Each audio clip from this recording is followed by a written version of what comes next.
Oh, how you going? I'm just going to give you the 6000 review on the SWM.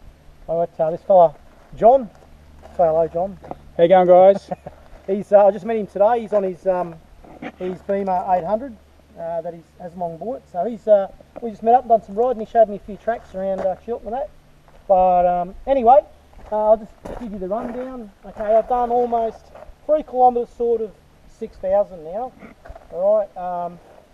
This bike spent about 50% of its life off-road. I can tell you I've absolutely caned the crap out of it for 6,000 Ks. Alright, with the exception, I do in between servicing obviously because it spends a lot of time in the dirt, and you know, I do my own oil changes in between the ones that you have to be done for warranty reasons and all that sort of thing. I can honestly say that this is a 17 model, so obviously the 18 model has ABS, a stepper motor, and a few colour changes. That's black instead of silver, and that's pretty much it. Obviously this is the 17-19 wheel model.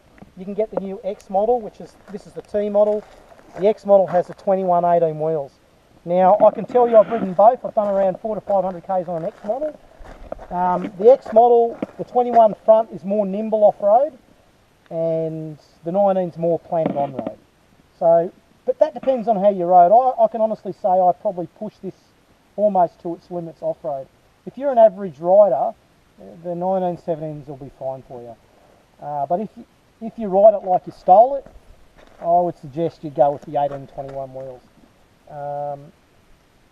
It's been a great bike, comes standard with everything. Obviously you got these Gibbey side bags I put on it. Comes standard with the crash bars. I changed the handguards to Gibbeys. To Barkbusters. And other than that, the only thing I've done to it is I put that on there. That's where I put my tyre levers. Comes standard with the centre stands, Brembo brakes, braided lines, really good quality bash plate. Yeah, it's been a really good bike. I've had no problems whatsoever, none with it.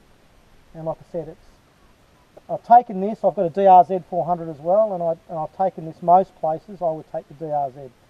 169 kilos wet. Goes well on the road. It's got a rear push drive, so it goes well, just as well on the road as it does off the road. So the only thing you've got to do with them, I would suggest, is modify the seat. I've modified my seat because they do tend to put you on one spot, so I've had my seat modified. I would say the only thing you've got to do with these seats is modify them, because they do lock you in one spot. Other than that, that's about it. Oh, and you might see down here, I put a hockey puck on my side stand, so you've got a little more space on the ground. It does come with rubber mounts inside the pegs, so when you go on the highway, it makes it a lot easier, but I've taken them out obviously. And probably the only thing you've got to watch on these is that bolt there. They tend to come loose, and there's been a couple of them snap, only because they're quite a long bolt, and you've got to Loctite them on, which I've done. So that on both sides, it's probably the only thing, and I've Loctited it, but pretty much everything else. I can't really think of anything. I'll put heated grips on it. Okay, I've stuck heated grips on it. They also come with a 12-volt outlet. You've actually got to put the socket on it, but they come with the wiring to put the socket in. The actual mount, they actually come with the mount. You can see there, I'll turn on and show the Ks. You'll see the Ks in a minute. There we go, 5,976. So, oh well, I'm not far off. I'm not far off 6,000 kilometres. Brembo brakes, braided lines. Even these plastic radiator guards, believe it or not, do a fantastic job. So there you go. That's pretty much it. Thanks, John.